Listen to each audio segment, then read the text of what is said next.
How is it that the Hunger Games franchise started 2 decades ago is more relevant than ever in the 2020s? I'm Lee, and today we're diving into why Suzanne Collins' 2008 novel outshines its 2012 film adaptation. In a world of constant media spin and mental health crises, the book's messages feel more urgent than ever. We'll unpack 4 ways the book's darker truths make it a must-read today, and why Katniss is the rebel we need. A bit of context. The Hunger Games Volume 1 was a cultural phenomenon. The book has sold over 28 million copies in the US alone, and the film grossed $695 million at the box office. Both versions drop us into District 12 of the country of Panem, where Katniss Everdeen volunteers to take her sister Prim's place at the Reaping, a selection ritual that sends kids to die in a televised arena for the entertainment of a totalitarian government known as the Capitol. Both versions of the story are superb, but the book's unfiltered pain and defiance gets lost in the movie translation. Let's start with the Capitol's chilling cruelty. Why does the book make you feel its oppression in ways that the film can't? The book paints a nightmare world of deprivation, where the citizens of Panem's 12 districts starve while the Capitol feasts. The daily misery is compounded for teenagers during the annual reaping, as they wait to see if they will be chosen for slaughter. And there's another layer of dementedness in the reaping, because poor kids who prioritize short-term survival can trade food for more entries of their name into the reaping bowl, decreasing their long-term odds of staying alive. And Collins actually delays explaining the reaping's rules, which amplifies your dread and tension as a reader.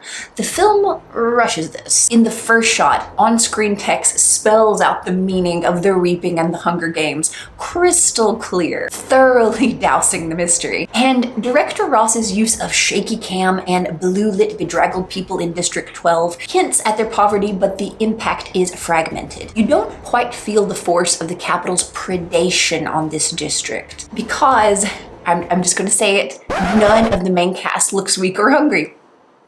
They don't. Some other dark, book-only moments are the over-the-top violence, such as when Katniss arrives in the Capitol and encounters the Avox, a mutilated servant girl whose tongue was cut out for treason. The Avox shows the Capitol's limitless bloodthirstiness, but her character is skipped in the film. Well, she's kind of in the background. Similarly, the book's antagonist tribute, Cato, is torn apart and brutalized by mutated hounds for hours before his death, while Katniss and Peeta are trapped listening to it. His nasty end shows the game's real horror, but the film's quick mercy kill via arrow cleans up the tragedy. Additionally, to secure the coveted PG-13 rating, Director Ross had to cut away, pull back, and otherwise obscure all of the battle scenes. For once, I do appreciate his unremitting love of shaky cam, because it keeps the film from veering into gore, but it does also alleviate the sickening truth that the Capitol audiences at home are cheering on teen murder like it's a football match. The Capitol's brutality hits hard in the present day, when details of current wars and uprisings are documented, uploaded, and blasted across the internet in real time. The book exposes systems of violence and oppression that we still fight. So, which aspect of the Capitol's cruelty chills you the most? And do you see a present-day parallel? Now let's dive into number 2, Katniss's trauma.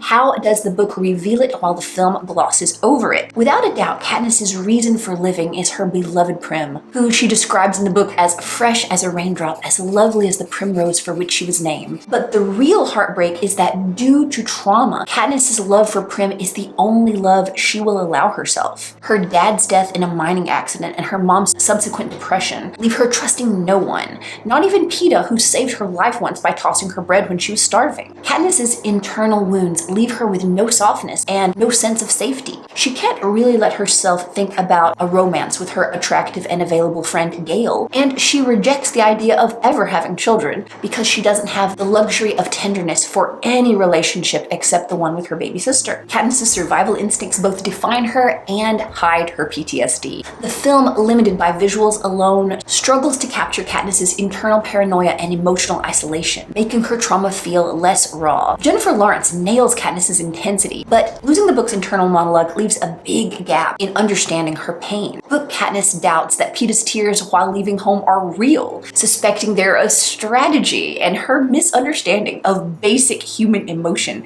is gut-wrenching. Hard to convey in film. The loss of her father is alluded to only in the briefest of flashbacks, relax. And the scene where Peeta saves her by tossing her bread doesn't feel as desperate. In the book, her near-death experience of hunger is clearly haunting her all these years later. This resonates in the 2020s. Discussions on mental health are standard as Gen Z in particular faces burnout and despair over the future. The film's polish, less detail, less turmoil, mutes Katniss's troubles, but the book feels very fresh and relevant to any current conversation on mental health. Number 3, the political spark. What turns Katniss from survivor to rebel? Katniss is spurred into action against the corrupt government stage by stage, and the worse life gets, the more she's motivated to rebel. Katniss can mostly follow the status quo of living in an oppressive regime, doing just a bit of illegal hunting to get by until her sister is threatened. Then she has to do something. And she can be a piece in the games until her ally Rue is killed, but then she has to show the game makers that they're wrong. And that's the point of the Hunger Games being so despicable. In any totalitarian society, you will naturally try to keep your head down and bear up under the suffering until it gets bad enough for you to take action. In the book, it's actually Peeta's purity, his desire to not be a piece in their games,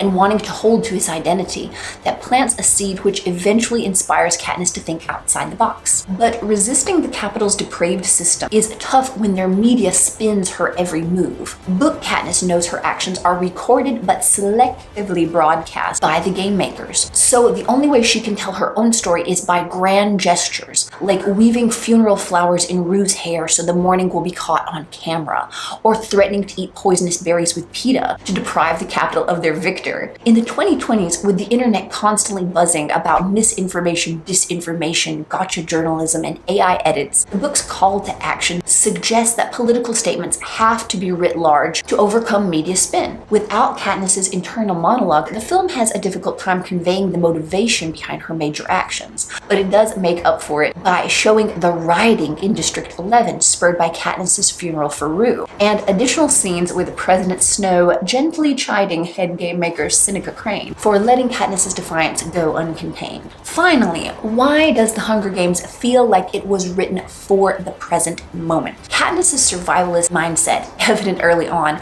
reflects her distrust of odds or luck, which mirrors our own unpredictable world. We also don't know what to expect tomorrow, what kind of world we'll wake up to. In order to find solid footing against Panem's totalitarianism, Katniss has to take a stand, and her rebellion also dares us to resist, whether it's fighting against misinformation or systemic injustice. So, while both are pop culture classics, The Hunger Games book outshines the film with its raw cruelty, focus on Katniss's trauma, overt political spark, and present-day urgency. With Sunrise on the Reaping coming out in 2026, let me know if you want a deep dive on the book before the film debuts. Check out my Charlie and the Chocolate Factory film review next, and subscribe for more book to film breakdowns. See you in the comments, and may the odds be ever in your favor.